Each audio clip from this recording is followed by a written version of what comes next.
మన పూర్ణిమ సిల్క్స్ లో కాదాంబరి కలెక్షన్స్ స్వచ్ఛమైన కంచి పట్టు చీరలు. వివరాలకు కాల్ చేయండి.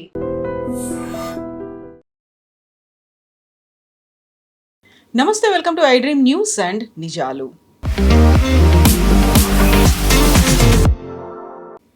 21 గంటల సుదీర్ఘ చర్చల అనంతరం ఇరాన్తో అమెరికా జరిపినటువంటి చర్చలు విఫలమయ్యాయి. ఆ తర్వాత హర్ముజ్ జలసంధి మీద పట్టు బిగించే ప్రయత్నాలను మొదలు పెడుతున్నట్టుగా డొనాల్డ్ ట్రంప్ అనౌన్స్ చేశారు. ఇరాన్ కనుక యాక్సెప్ట్ చెయ్యకపోతే, ఒప్పుకోకపోతే అక్కడి నుంచి బయలుదేరే ప్రతి నౌకని మేము టార్గెట్ చేస్తాము అనేటువంటి మాటను డొనాల్డ్ ట్రంప్ చెప్పారు.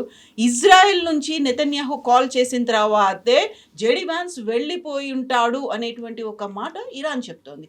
ఏం జరిగి ఉంటుంది, ఎందుకని చర్చలు ఫలప్రదం కాలేదు, నెక్స్ట్ ఏం జరగబోతోంది? మనతో పాటుగా ఉన్నారు సీనియర్ జర్నలిస్ట్ సురేష్ ప్రసాద్ గారు. సార్ నమస్తే. సో ముందు నుంచి అనుకున్నట్టుగా అసలు చర్చలు జరుగుతాయా లేదా అనుకున్నప్పుడు చర్చలు జరిగాయి, కాకపోతే సఫలం కాలేదు, విఫలం అయ్యాయి. ఎందుకు, ఏం జరిగింది? యాక్చువల్లీ ఇది ఎప్పుడు సక్సెస్ కాదు టాక్స్. నాకు కూడా డౌట్ ఉంది ఎందుకు వెళ్ళారు వీళ్ళని. జేడీ వ్యాన్స్ని ఈసారి ఎందుకు పంపించారంటే ఇరానియన్స్ న్యాచురల్లీ వాళ్ళకి ఒక సీనియర్ లెవెల్ రిప్రజెంటేషన్ కావాలంటే. స్టీవ్ విట్కాఫ్ కానీ జారెడ్ కుష్నర్ వీళ్ళిద్దరూ నాన్ పొలిటికల్ ఎంటిటీస్. ఒకరు జారెడ్ అయితే సన్-ఇన్-లా, విట్కాఫ్ అయితే business partner president Trump. Iran అన్నారు పోయిన 2 సార్లు వీళ్ళతోనే మాట్లాడినప్పుడు మా మీద బాంబు వేశారు, ఈసారి కూడా వీళ్ళు వచ్చి కూర్చుంటే వీళ్ళకి అర్థం కాదు, తర్వాత మళ్ళీ వీళ్ళు అంటారు ఫెయిల్ అయిపోయిందని, మళ్ళీ ఇంకా మా మీద బాంబులు పడతాయి. You send the vice president JD Vance. So JD Vance గారు పాపం తిరిగి మొత్తం లోకమంతా తిరిగి వచ్చారు ఇక్కడికి, ఇస్లామాబాద్కి. చాలా హైప్ బిల్డప్ చేశారు. యాక్చువల్లీ ఈ టాక్స్ మొదలయ్యే ముందే చాలా క్లియర్ ఉండే వీళ్ళిద్దరికీ ఒక diplomatic language or negotiating language చెప్తారు మ్యాక్సిమలిస్ట్ పొజిషన్స్. అంటే ఇద్దరు are at 2 extreme ends. America ఏమంటున్నారంటే ఒకటి, ఇరాన్కి న్యూక్లియర్ ఆయుధాలు ఎప్పుడు వాళ్ళు డెవలప్ చేయకూడదు, దట్ ఇస్ ఇట్. మిగతా అన్ని అదర్ థింగ్స్ ఆర్ ఆల్ ఏం చెప్తారు బియాండ్ దట్, చిన్న చిన్న రీజన్స్, ఈవెన్ స్ట్రేట్ ఆఫ్ హార్మోస్ కూడా. సో అది అట్లాంటి పొజిషన్ ఉన్నప్పుడు 21 గంటలు మాట్లాడారంటే ఏం మాట్లాడుంటారు? డెఫినెట్గా ఇరాన్ వాళ్ళ వైపు నుంచి ఉన్న పొజిషన్స్ పెట్టుంటారు. అండ్ మోస్ట్ ఇంపార్టెంట్ కవిత గారు, నిన్న అమెరికన్ డిప్లొమాట్స్ చాలామంది రిటైర్డ్ డిప్లొమాట్స్ ఏం చెప్తున్నారంటే ఈ టాక్స్ ఎక్కడి నుంచి మొదలైంది. ముందు అమెరికా అన్నారు మా వైపు నుంచి మేము 15 పాయింట్లు పెట్టాము, ఇరాన్ దాన్ని టోటలీ నిరాకరించారు, మేము అక్సెప్ట్ చేయము. ఇరాన్ తర్వాత 10 పాయింట్స్ పంపించారు, మళ్ళీ దాన్ని రివైజ్ చేశారు. ఆ 10 పాయింట్ల మీద డిస్కషన్ జరిగిందంట. అంటే అక్కడే ఇరాన్కి ఒక అప్పర్ హ్యాండ్ వచ్చేస్తుంది. అమెరికా ప్రపోజల్ కాదు, ఇరాన్ ఇచ్చిన ప్రపోజల్ డిస్కస్ చేస్తున్నారు. అది అమెరికా చేసిన ఫస్ట్ తప్పు. అండ్ న్యాచురలీ దాంట్లో ఇరాన్ ఇచ్చిన కండిషన్స్ చాలా ఎక్స్ట్రీమ్ కండిషన్స్. ఒకటి, మా మీద దాడి చేయకూడదు, that America will not agree. Israel ఇంకా అగ్రీ చేయరు. రెండవది, సీజ్ ఫైర్ జరగాలి. చెప్పాను చూడండి, ఇది ప్యాలెస్టైన్ వైపు కానీ లెబనాన్ వైపు కానీ ఈవెన్ యమన్ వైపు ఏ దాడులు జరగకూడదు. That also America will not agree, Israel will not agree. In fact ఇది నడుస్తున్నప్పుడు ఇజ్రాయెల్ అక్కడ బాంబు వేస్తున్నారు లెబనాన్ మీద. మూడోది ఏమో వీళ్ళన్నారు రిపాట్రియేషన్, అంటే మా మీద చేసిన మీరు ఏమేమి దంచ చేస్తారో దానికన్నీ మాకు డబ్బులు కావాలి. అది ఇవ్వకపోతే ఒక ఇండైరెక్ట్ థ్రెట్ ఉండే మేము స్ట్రేట్ ఆఫ్ హార్మోస్ నుంచి టోల్ పెట్టుకుంటామని. సో అమెరికా దాన్ని అప్పుడే రిజెక్ట్ చేసి పడేశారు. యురేనియం గురించి వాళ్ళు మాట్లాడలేదు. ఇన్ఫ్యాక్ట్ ఆ డీల్లో యురేనియం గురించి ఎక్కడ లేదు, విచ్ ఇస్ సర్ప్రైజింగ్. దెన్ చిన్న చిన్న రీజనింగ్ అడుగుతున్నారు, దట్ ఈస్ మా మిసైల్ టెక్నాలజీని మేము డెవలప్ చేసుకుంటాం, we will not stop it.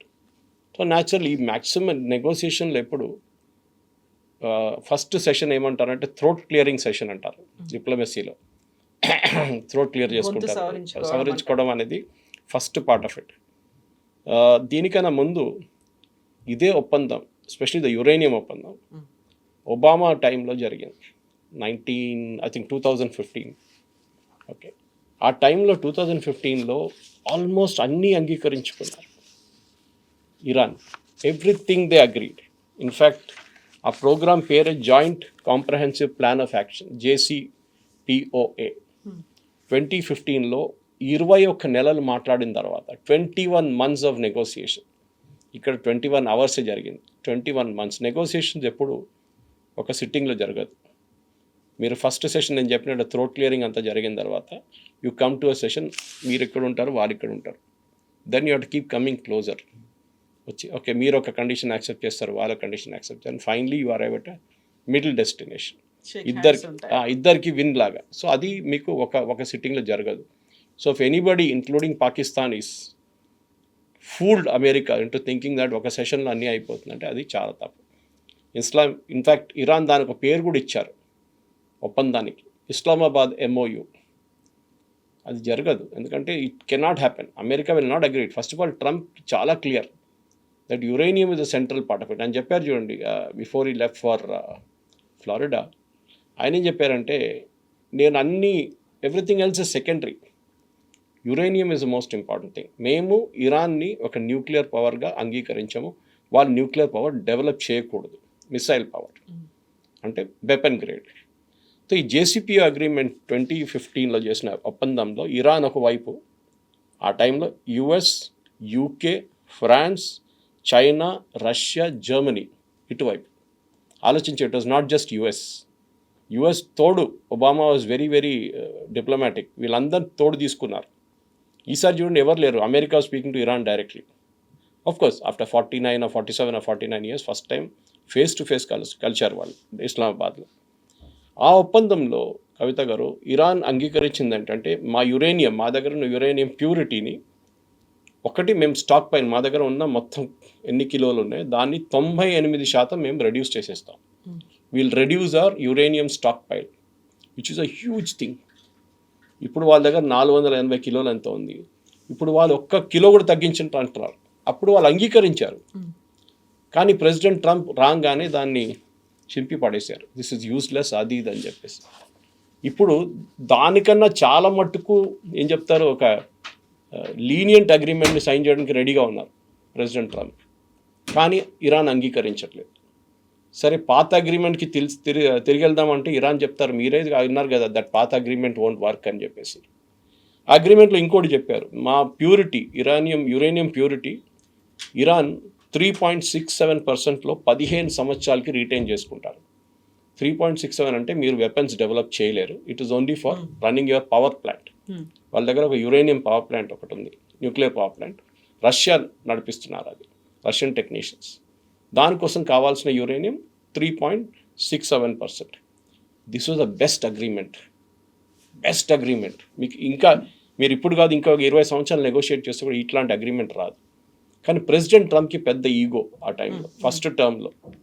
ఈయన ఎవరు, ఒబామా ఇరాన్కి డబ్బులు ఇచ్చేసిండు అది అని చెప్పి. In fact one of the conditions Iran ఈ నెగోషియేషన్ అది కూడా ఉండే, మా ఫ్రోజన్ అసెట్స్ రిలీజ్ చేయండి. వాళ్ళది billions and billions of dollars worth of assets కానీ మనీ కానీ వాళ్ళ బ్యాంక్లో కానీ మిగతా అసెట్స్లో US సీజ్ చేశారు. దాని నుంచి ఒక చిన్న పోర్షన్ ఒబామా రిలీజ్ చేశారు ఫర్ సైనింగ్ దిస్ అగ్రిమెంట్ 2015లో. దాన్ని కూడా ట్రంప్ తప్పు పెట్టారు. No, how can it do it, అది ఇది అని చెప్పేసి పెద్ద గొడవ చేశారు. అది అట్లనే పోయింది, అగ్రిమెంట్ అవుట్ అయిపోయింది. ఇప్పుడు ఈ జరిగిన చర్చల తర్వాత చాలా క్లియర్గా JD Vance గారు ఆ ప్రెస్ కాన్ఫరెన్స్ చెప్పారు that we're nowhere near the agreement. మేము చాలా మట్టుకు అడిగాము, కానీ ఇరాన్ అంగీకరించలేదు. ఇరాన్ అంటున్నారు America was not serious in the talks. వాళ్ళు ఒక క్లోజ్ మైండ్తో వచ్చారు, ఓపెన్ మైండ్ లేదు వాళ్ళకి. ఎట్లయినా ఈ అగ్రిమెంట్ రాకూడదు అని చెప్పేసి వచ్చిన ఒక కండిషన్లో ఉండేవాళ్ళు. సో ఈ పరిస్థితి చూస్తే వాళ్ళ బాడీ లాంగ్వేజ్ కూడా చూస్తే, in fact JD Vance press conference ఆ రోజు చూస్తే ఒక పాసిబ్లీ 2.5-3 minutes జరుగుంటుంది అది అంతే. And after that he just walked out straight away and went directly to the airport. ఆలోచించండి, ఎవరో అన్నారు బహుశా ఇంకా నెక్స్ట్ డే దాకా వెయిట్ చేస్తారు, వెయిట్ కూడా చేయలేదు. The entire delegation went to the airport directly. So అక్కడే కట్ ఆఫ్ అయిపోయింది. ఈ టాక్స్ అనేది ఇంకా ప్రసక్తి లేదు. కొంతమంది అన్నారు బహుశా ఇంకొక వారం తర్వాత మీట్ అవుతారు, ఎందుకు ఇంకా so called cease fire is still there. Exactly 2 weeks అనుకున్నప్పుడు అది ఏ రోజు ఫెయిల్ అవుతుందో తెలియదు. దానికి ఒక గేమ్ ఇప్పుడు ప్రెసిడెంట్ ట్రంప్ ఆడారు. ఫస్ట్ ఆయన ట్రూత్ సోషల్లో ట్వీట్ చేశారు. దాంట్లో ఒకటైతే పెద్ద ట్వీట్, అది స్క్రీన్ షాట్, దానికి ఇంకోసం మీకు పంపించుంటాను. దాని గురించి ఆయన అన్నారు, నేను Iran is this, Iran is that, వాళ్ళు their regime is finished, navy is under the sea, air force అయిపోయింది, అన్నీ అయిపోయింది, స్ట్రైట్ ఆఫ్ హార్మోస్ని మేము బ్లాక్ చేయబోతున్నాం, స్ట్రైట్ ఆఫ్ హార్మోస్ని బ్లాక్ చేస్తాం. అంటే we will not allow ships to go in or come out. మా షిప్లన్నీ గల్ఫ్ ఆఫ్ ఒమాన్ దగ్గర ఉందా అంటే entrance to the Arabian sea, అక్కడి నుంచి you will get in to Indian ocean. So ఆ రూట్లో, దట్ ఈస్ ఇండోనేషియా వైపు, ఇండియా వైపు, చైనా వైపు వెళ్ళే షిప్స్ అన్నీ వెళ్ళే రూట్లో గల్ఫ్ ఆఫ్ ఒమాన్ దగ్గర మా పోలీసు వాళ్ళు కూర్చున్నారు బయట, మా నేవీ వాళ్ళు. ఏ షిప్ వచ్చి వాళ్ళని ఆపేస్తారు. The entire world got shocked. ఎందుకంటే Saudi Arabia, Qatar, Kuwait, Bahrain వీళ్ళందరూ ఆయిల్ ఆగిపోతుంది. They panicked immediately. ప్రెసిడెంట్ ట్రంప్కి చెప్పుంటారు, మీరు ఏం చేస్తున్నారు, ఇది ఆయిల్ ప్రైస్ మళ్ళీ $100 కన్నా పైలో వెళ్ళిపోయింది, the entire economy will collapse అంటే. Then CENTCOM came out with a very very serious kind of tweet. US central command, CENTCOM అంటారు, వాళ్ళే ఈ రీజన్ అంతా వాళ్ళ కింద వస్తుంది, వెస్ట్ ఏషియా. వాళ్ళు అన్నారు, we will only stop Iranian vessels. Iran నుంచి క్రూడ్ తీసుకెళ్తున్న వెసల్, ఇరాన్కి క్రూడ్ రావడానికి వస్తున్న వెసల్స్ని మేము ఆపేస్తాం. ఆబ్వియస్లీ ఇది క్వశ్చన్ వస్తుంది. ఒక హైపోథెటికల్ సిచ్యువేషన్ తీసుకుందాం కవిత గారు. ఒక చైనీస్ షిప్ వచ్చింది, చైనా మ్యాక్సిమం తీసుకెళ్తున్నారు వీళ్ళ ఆయిల్. ఒక Chinese ship with a Chinese flag వచ్చింది, యుఎస్ వాళ్ళని ఆపుతారా? టెక్నికల్గా ఇంటర్నేషనల్ వాటర్ వేలో మీకు ఆపడానికి ఏ అధికారం లేదు.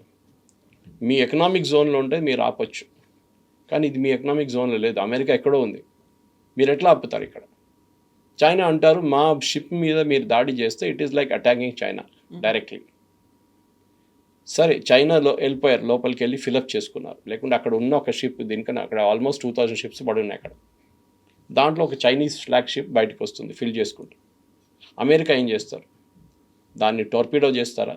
దాన్ని ఆక్రమిస్తారా? దాన్ని ఆక్యుపై చేస్తారా? అంటే you will send your forces and occupy the ship. ఏం చేస్తారు? It is a very dangerous situation. ఎందుకంటే అప్పుడు ఇమీడియట్ రష్యన్ షిప్స్ రావు అనుకోండి అక్కడికి. ఏదో రష్యన్ షిప్ వచ్చింది అనుకోండి, మీరు రష్యన్ షిప్ని ఆపుతారా?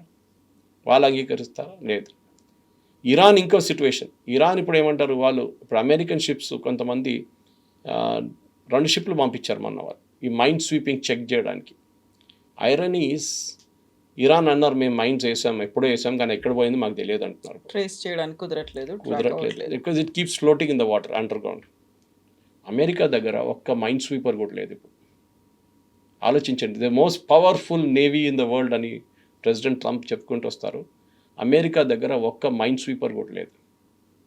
చాలా దేశాల దగ్గర లేదు, ఎందుకంటే ఆ టెక్నాలజీ అవుట్డేటెడ్ అయిపోయింది. ఇప్పుడు ఎవరు మైన్స్ వాడట్లేదు. ఇదంతా వీళ్ళు వాడుతున్న మైన్స్ అన్నీ ఆల్మోస్ట్ 1980, 1970 వింటేజ్ ఇరాన్ వాడుతుంది. దానికి ఉన్న షిప్స్ అన్నీ ఇప్పుడు అవుట్ ఆఫ్ కమిషన్ తీసేస్తారు. సో ఇప్పుడున్నదంతా అండర్ గ్రౌండ్ చిన్న ఏం చెప్తారు, సబ్మెరీన్ లాంటి మైన్ స్వీపర్స్ ఉన్నారు. వాళ్ళు వెళ్ళి ట్రేస్ చేస్తారు, చేసి ఆ పిక్చర్ పంపిస్తారు, that this is the mine here అంటే. They will send a magnetic thing down, pick up చేసి దాన్ని తీసుకెళ్తారు పైకి షిప్లకి. సో పాత సిస్టంలో the mine sweeper is to literally sweep చేసి తీసుకెళ్తే చాలా కేర్ఫుల్గా హ్యాండిల్ చేయాల్సి. కొంచెం అక్కడెక్కడ కదిలింది అనుకోండి, it will blast. So they have to take it very carefully. So technology మారిపోయింది.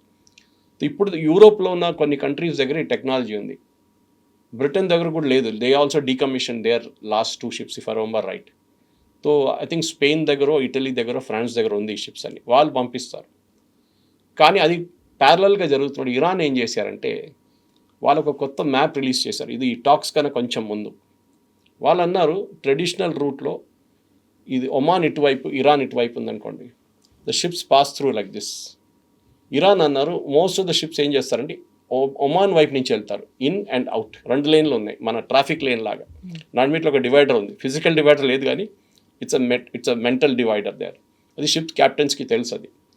సో మీరు ఫాలో చేయాల్సిన రూట్ కొలిషన్ కాదేం కాదు, ఎందుకంటే the narrowest point strait of Hormuz is 21 కిలోమీటర్లు, నారోయెస్ట్ పాయింట్ అనమాట. ఆ పరిస్థితుల్లో 21 కిలోమీటర్స్లో మీరు చాలా కేర్ఫుల్గా షిప్స్ నడిపించాల్సి వస్తుంది. 21 అనుకుంటే మనం అనుకుంటే చాలా పెద్దది కదా. ఓకే, మేము ఇంటికాడ నుంచి నేను బయలుదేరి జూబ్లీస్కి వెళ్ళేదాకా 21 కిలోమీటర్స్ ఉంటుంది. ఇంత డిస్టెన్స్ చాలు కదా ఒక షిప్కి, 2 షిప్లకి కాదు. ఆ డెప్త్ చాలా తక్కువ. So that go through the maximum depth area to get that.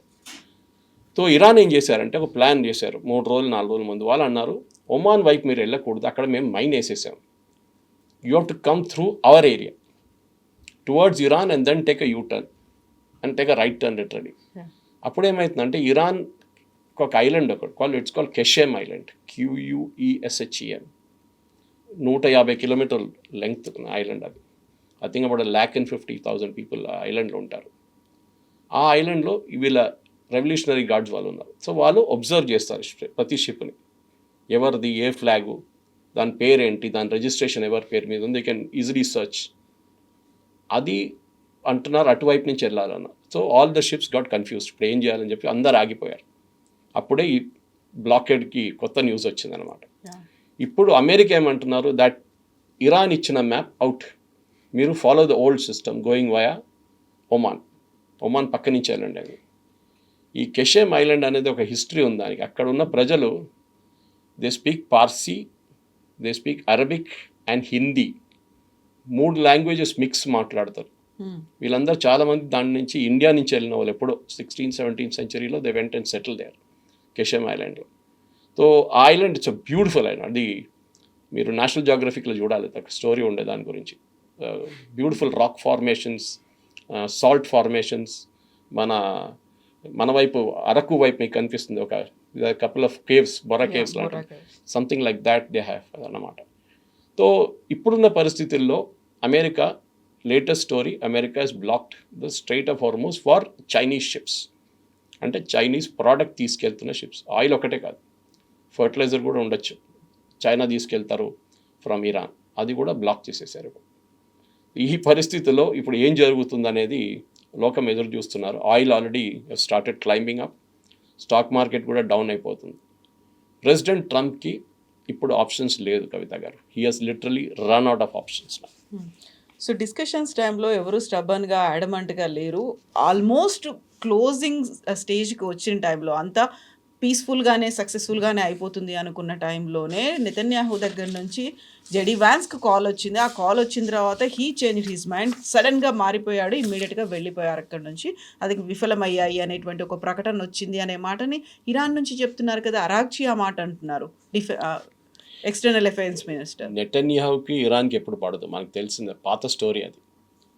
కానీ జేడీ వాన్స్ ఏమన్నట్టే, నేను 15 సార్లు మాట్లాడాను ప్రెసిడెంట్ ట్రంప్తో, constantly with the team also. ఎవరు మన మార్క్ రూబియో కానీ, పీట్ హెస్కెత్ కానీ, వీళ్ళందరితో మాట్లాడాము మేము. Consistently we are in touch. అంటే ఇరాన్ ఈ ప్రపోజల్ ఇచ్చారు, మనం ఏం చేయాలని చెప్పి వాళ్ళు బహుశా మాట్లాడుకుంటారు. నెతన్యాహు ప్రాబ్లం ఏంటంటే, Netanyahu problem is with Lebanon. Last year Lebanon మీద దాడి చేసి సీజ్ ఫైర్ చేసుకున్నప్పుడు అందరూ అనుకున్నారు ఆ యుద్ధం అయిపోయింది అనుకున్నారు.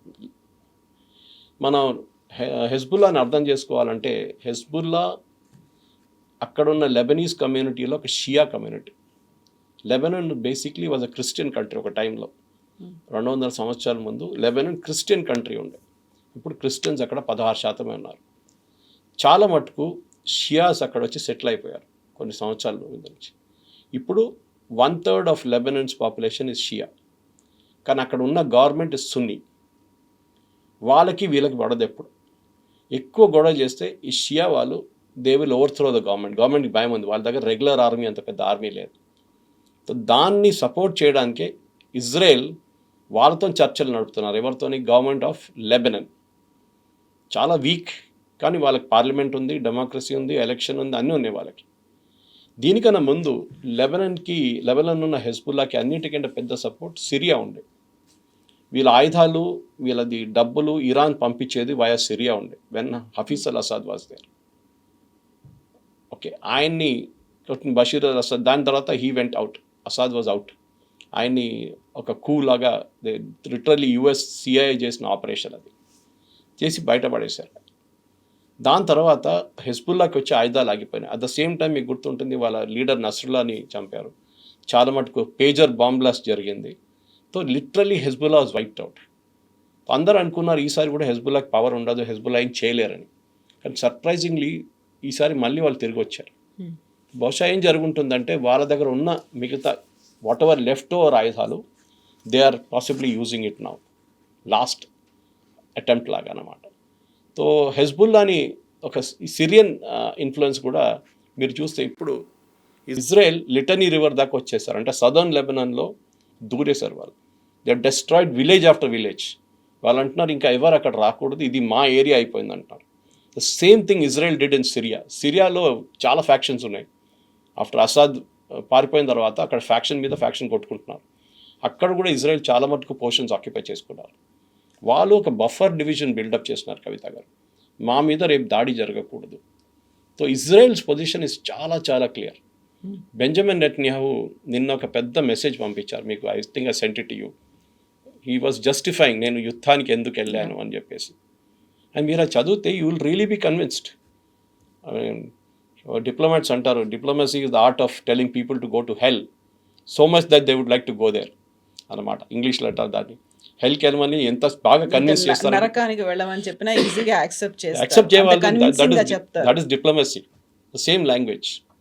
నేను ఎందుకు చేశాను, ఇజ్రాయెల్ ప్రజల కోసం చేశాను, మీకోసం చేశానని చెప్పి నెటన్యాహు చాలా డీటెయిల్డ్గా స్టేట్ బై స్టేట్, అంటే లెబనాన్ తర్వాత సిరియా తర్వాత ఇరాక్, అన్నిటికంటే పెద్ద బ్లండర్ ఇప్పుడు ప్రెసిడెంట్ ట్రంప్ చేశారని చెప్తున్నారు ఈ వార్తో.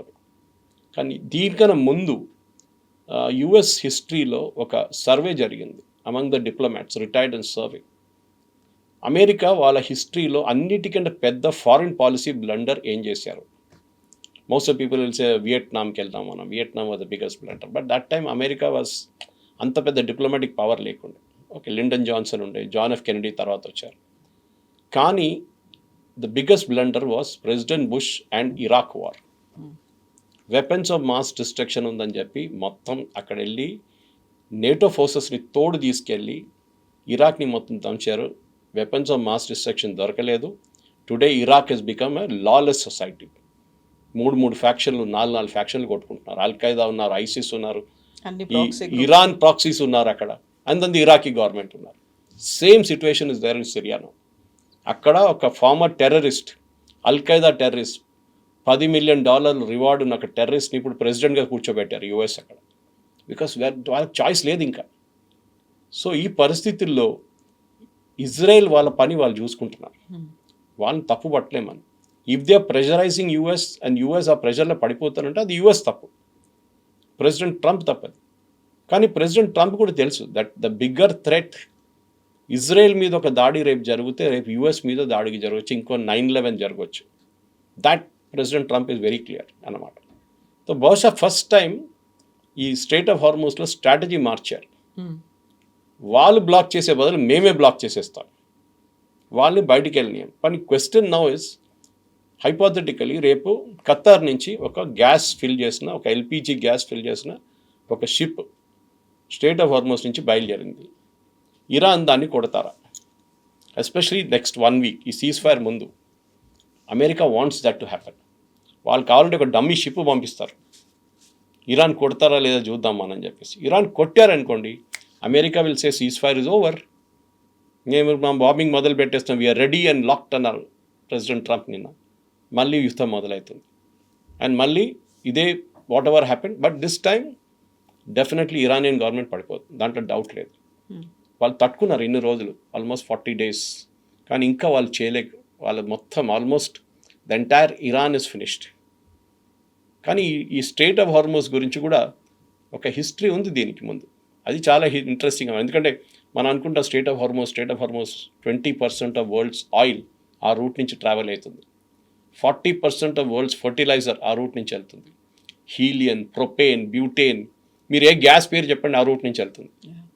అట్లాంటి ఒక రూట్ని బ్లాక్ చేయడం అనేది దీనికన్నా ముందు కూడా జరిగింది, కానీ that was in a different history, different point in time. So ఇప్పటికీ ఇంత అయినప్పటికీ కూడా పాకిస్తాన్ ఈజ్ రెడీ. నేను మళ్ళీ నెక్స్ట్ చర్చలు ఏమైనా జరగాలి అంటే వీఆర్ రెడీ టు హోస్ట్. మళ్ళీ పాకిస్తానో లేకుంటే ఇస్లామాబాద్ అలాగే ఉంటుంది అనేది. బట్ ఫర్దర్గా అవుతాయి అంటారా మీరు? ద డిప్లొమాట్, యుఎస్ డిప్లొమాట్ ఒక స్టేట్మెంట్ ఇచ్చారు. పాకిస్తాన్ని చర్చలు తీసుకురావడం ఎట్లయిపోతుందంటే మీ పర్సు తీసి ఒక పిక్ పాకెట్కి ఇచ్చి అది ఉంచుకోరానే నా షూస్ వేసుకుంటానని చెప్పేలాగా ఉంటుంది అనమాట.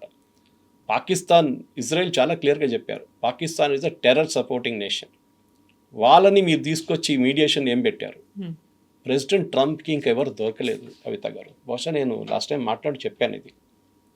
ఒమాన్ ఒరిజినల్ నెగోషియేటర్ 2 సార్లు, వాళ్ళు బ్యాక్అవుట్ అయిపోయారు ఈసారి. టర్కీ బ్యాక్అవుట్ అయిపోయారు. ఈజిప్ట్ కూడా బ్యాక్అవుట్ అయిపోయారు. ఈజిప్ట్ అన్నారు మేము చేయం, మా పక్కన మేము ఇజ్రాయెల్ పక్కన ఉంటాం, రేపు ఇజ్రాయెల్ కోపం వస్తే మా మీద కొట్టేస్తాడు రేపు మనం. They also back out. యూఎస్కి దొరికిన ఒక బక్రా పాకిస్తాన్, అండ్ పాకిస్తాన్ రెడీగా ఉన్నారు, ఎందుకంటే వాళ్ళకి పబ్లిసిటీ కావాలి, డబ్బులు కావాలి. ఇది హోస్ట్ చేసిన దానికి సౌదీ అరేబియా వాళ్ళకి $5 బిలియన్ ఇచ్చారు. సౌదీ అరేబియాలో పాకిస్తాన్ ఎయిర్క్రాఫ్ట్ అని తీసి అక్కడ పెట్టుకున్నారు. ఇదంతా జరిగింది లాస్ట్. సో పాకిస్తాన్ రోల్ ఏంటంటే దీనికి పబ్లిసిటీ కోసం వచ్చారు. కానీ ఇప్పుడు ఎట్లయిపోయిందంటే ఇజ్రాయెల్ టార్గెట్లో వచ్చేసారు పాకిస్తాన్ కూడా. వీళ్ళ ఎయిర్క్రాఫ్ట్ తీసుకెళ్ళి సౌదీ అరేబియాలో పెట్టారు. ఇజ్రాయెల్కి ఒక డౌట్ ఏంటంటే సౌదీ అరేబియాకి న్యూక్లియర్ టెక్నాలజీ అమ్ముతున్నారు పాకిస్తాన్. అందుకే పాకిస్తాన్ దగ్గర డబ్బులు లేవు. ఇప్పుడు వాళ్ళ దగ్గర ఉన్నది న్యూక్లియర్ టెక్నాలజీ, అన్నిటికంటే పెద్దది, which is exactly what US ఇరాన్ని ఆపడానికి ట్రై చేస్తున్నారు. పాకిస్తాన్ చాలా రోజుల నుంచి ఈ న్యూక్లియర్ టెక్నాలజీని అమ్మడానికి ట్రై చేస్తున్నారు వాళ్ళ డబ్బుల కోసం అంతే. So Saudi Arabia is possibly ready to buy. దీనికన్నా ముందు సౌదీ అరేబియా దగ్గర న్యూక్లియర్ రియాక్టర్ ఉంది ఒకటి, బట్ యురేనియం వాళ్ళు FN గ్రేడ్స్కి రాలేదు వాళ్ళు. సో సౌదీ అరేబియాకి పాకిస్తాన్ ప్లేన్లు తెచ్చి పెట్టుకున్నారు. This is the first step. ఎందుకంటే వాళ్ళ నడుమిట్లో ఒక ఒప్పందం ఉంది, డిఫెన్స్ అగ్రిమెంట్ ఉంది. మా మీద దాడి చేస్తే మీరు హెల్ప్ చేయాలి, మీ మీద దాడి చేస్తే మేము హెల్ప్ చేస్తామని. అండ్ ఆల్మోస్ట్ 3,000 మంది సోల్జర్స్ దాకా వచ్చి అక్కడ ఉన్నారు. ఎందుకంటే Saudi Arabian army is nothing. Pakistan army at least ఏం చెప్పినా కానీ మనతో పోరాడి వాళ్ళకి కొంచెం ఎక్స్పీరియన్స్ ఉంది. So they will come and stay there వాళ్ళు. ఎందుకంటే ఇరాన్ వైపు నుంచి రేపు మిసైల్స్ మొదలైతే సౌదీ అరేబియా దగ్గర అడ్డుకోవడానికి మిసైల్స్ లేవు, అయిపోయినాయి వాళ్ళ దగ్గర స్టాక్ అంతా. సో పాకిస్తాన్ వాళ్ళ ఎయిర్క్రాఫ్ట్ యూజ్ చేసి దాన్ని కౌంటర్ చేస్తారు, ఎయిర్క్రాఫ్ట్ ఉన్న మిసైల్స్ యూజ్ చేసి. అది చూడాల్సిందే ఎంత ఉంటుంది. ఎందుకంటే ఒకసారి ఇరాన్ ఫైరింగ్ చేస్తే మనం ఎప్పుడు చెప్తుంటాం చూడండి, పిచ్చోన్ చేట్ల రాయిలాగా ఉంటుంది, ఎక్కడ పడేస్తాడో తెలియదు ఇరాన్ తీసుకెళ్ళి. అదే జరుగుతుంది. కానీ ఈ strait of Hormuz back in focus వచ్చింది. దీనికన్నా ముందు 1953లో ఇదే స్ట్రెయిట్ ఆఫ్ హార్ముజ్ని బ్లాక్ చేశారు. అదొక హిస్టరీ. ఆ టైంలో బ్రిటన్ బ్లాక్ చేశారు. బ్రిటన్ స్ట్రెయిట్ ఆఫ్ హార్ముజ్ని బ్లాక్ చేశారు. ఆలోచించారు 1953లో. ఆ టైంలో మొహమ్మద్ మొసావి అని చెప్పి ఒక ఇరానియన్ ప్రెసిడెంట్ ఉండే, చాలా పాపులర్ మనిషి, డెమోక్రసీ ఎలక్షన్లో గెలిచిన చాలా పాపులర్గా ఇరానియన్ ప్రెసిడెంట్ ఉండే. కానీ అమెరికాకి అండ్ స్పెషలీ బ్రిటన్కి ఆయనకు అస్సలు పడదు. ఆయన అన్నారు, మా దగ్గర ఉన్న అప్పుడే ఈ ఆయిల్ అంతా బయటికి తవ్వి తీసిన, అది చేసిన పని అంతా బ్రిటిష్ కంపెనీలు. సో బ్రిటన్ ఏం చేస్తుందంటే ఆయిల్ అన్నీ తీసుకెళ్ళిపోతుండే, ఇరానియన్ ఆయిల్. సో ఒకరోజు ఆయన అన్నారు, ఇదేంటి మీరు తీసుకుపోతున్నారు మా ఆయిల్ అని చెప్పి he nationalize the company. Okay, and ఆ కంపెనీ నేషనలైజ్ చేసిన తర్వాతనే గొడవ అంతా జరిగింది కవిత గారు. ఈ Mohammad that was called Anglo Iranian company. Later it became BP, British petroleum. ఇది మొత్తం ఇరానియన్ ఆయిల్ రిజర్వ్స్ అంతా వాళ్ళ చేతిలో ఉండే. సో ఈయన నేషనలైజ్ చేసిన తర్వాత బ్రిటన్ ఆల్మోస్ట్ అవుట్ అయిపోయారు. సో ఇమ్మీడియట్లీ బ్లాకేట్ పెట్టి అమెరికన్ CIAని తీసుకొచ్చి మొహమ్మద్ మొసావిని పదవి నుంచి తొలగించేశారు. ఖర్చు పెట్టింది $3 మిలియన్ అంతే CIA ఒఫీషియల్గా. ఆయన తీసిన తర్వాత, ఆయన్ని బయటపడేసిన తర్వాత again the oil reserves came back to Britain. మళ్ళీ షా ఆఫ్ ఇరాన్ని గద్దెలో పెట్టి అక్కడ థ్రోన్ మీద పెట్టి అమెరికా వీళ్ళు ఆయిల్ అంతా నడిపించారు బ్రిటన్. దాని తర్వాత మనకు జరిగిందో 79లో ఖొమైనీ వచ్చిన తర్వాత again British got throne out totally. So ఈ హిస్టరీ మన దగ్గర ఉంది. ఆ టైంలో బ్రిటన్ బ్లాక్ చేశారు strait of Hormuz. And strangely enough, I remember right, నేను ఎప్పుడో ఒకసారి చదివాను ఇది, the only country to defy Britain was Japan. వాళ్ళకు షిప్ పంపించారు, చూద్దాం మీరు ఏం చేస్తారని చెప్పి. ఏం చేయలేదు బ్రిటన్, భయపడ్డారు. అట్లాంటి పొజిషన్ ఇప్పుడు కూడా జరుగుతుందా లేదా అని మనం చూడాల్సింది. That is why I talked about China and Russia. Will they break the stalemate? ఎందుకంటే ఎన్ని రోజులు మీరు చైనీస్ ఆరిజిన్, చైనాకి వెళ్ళే షిప్స్, ఇరాన్ నుంచి వెళ్ళే షిప్స్ని ఆపుతారు? మిగతా షిప్స్ కూడా ట్రావెల్ కావాలి కదా. సౌదీ అరేబియాలో ఫిలప్ చేసి పడిన షిప్స్ చాలా ఉన్నాయి. ఖతార్, కువైత్, బహ్రెయిన్, ఇక్కడ అన్ని ఫిలప్ చేసి ఈ స్ట్రెయిట్ ఆఫ్ హార్ముజ్లో ముందు పర్షియన్ గల్ఫ్ నుంచి రావాల్సిన షిప్స్ ఉన్నాయి. 2,000 షిప్స్ పడినాయి అక్కడ. షిప్స్ ఒకటే, ఆయిల్ ఒకటే కాదు, కంటైనర్ కార్గో ఉంది, అది కూడా అట్లనే ఉంది. ఇదన్నీ రావాలంటే డెఫినెట్గా ఈ స్ట్రెయిట్ ఆఫ్ హార్ముజ్ని కంప్లీట్గా ఓపెన్ చేయాల్సి వస్తుంది. So basically I think America ఏం చేస్తున్నారంటే, ప్రెసిడెంట్ ట్రంప్ స్ట్రాటజీ ఏంటంటే, ఇరాన్ ఫస్ట్ ఒక షిప్ మీద దాడి చేయనియండి, పోతే పోయింది ఒక షిప్, కానీ that will give me an excuse to go after Iran totally.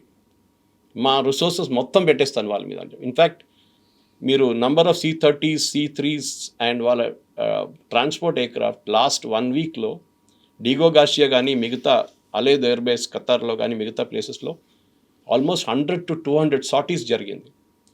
వాళ్ళు అమ్యునిషన్స్ తీసుకొస్తున్నారు, రీప్లెనిష్ చేస్తున్నారు, అంతా మొత్తం అయిపోయింది కదా లాస్ట్ ఫస్ట్ స్పేస్లో. సో ఈ 1-2 వీక్స్ టైం అందరికీ ఒక బ్రేక్ ఇచ్చినట్లు అయిపోయింది. ఇరాన్ కూడా రీగ్రూప్ చేస్తున్నారు, అమెరికా కూడా రీగ్రూప్ చేస్తున్నారు. This is now going to be fight to the finish. Possibly ఈ యుద్ధం జరిగితే వితిన్ ఒక వారం 10 రోజుల్లో I think Iran will be finished. వాళ్ళకి ఛాన్స్ లేదు, వాళ్ళకి ఏం చేయలేరు వాళ్ళు. అమెరికా అంత ఓవర్వెల్మింగ్ పవర్ పెట్టి కొడతారు. Because the end of the day 1953లో జరిగిన అదే స్ట్రాటజీ. ఎందుకు కొట్లాడుతున్నారు? ఆయిల్ కోసం. ఆ రోజు బ్రిటిష్ పెట్రోలియం వాళ్ళ కంపెనీ నేషనలైజ్ చేశారని చెప్పి బ్రిటన్ తీసుకొచ్చి బ్లాకేడ్ చేసి అమెరికా సహాయంతో వాళ్ళ బ్లాకేడ్ పెట్టారు ఆ రోజు. ఇరాన్ లాస్ట్ అగ్రీ చేయాల్సి వచ్చింది. సో అదే పరిస్థితి history is now repeating it self. ఈసారి కూడా the question is oil. President Trump అప్పుడప్పుడు చెప్తుంటారు చూడండి, చాలా ఆయిల్ ఉంది అక్కడ, we can all make lot of money. This is the end of it. Oil కోసమే ఈ పోరాటం. యురేనియం అంతా is a side story to this. Yes, sir. Thank you so much, sir. Thank you very much.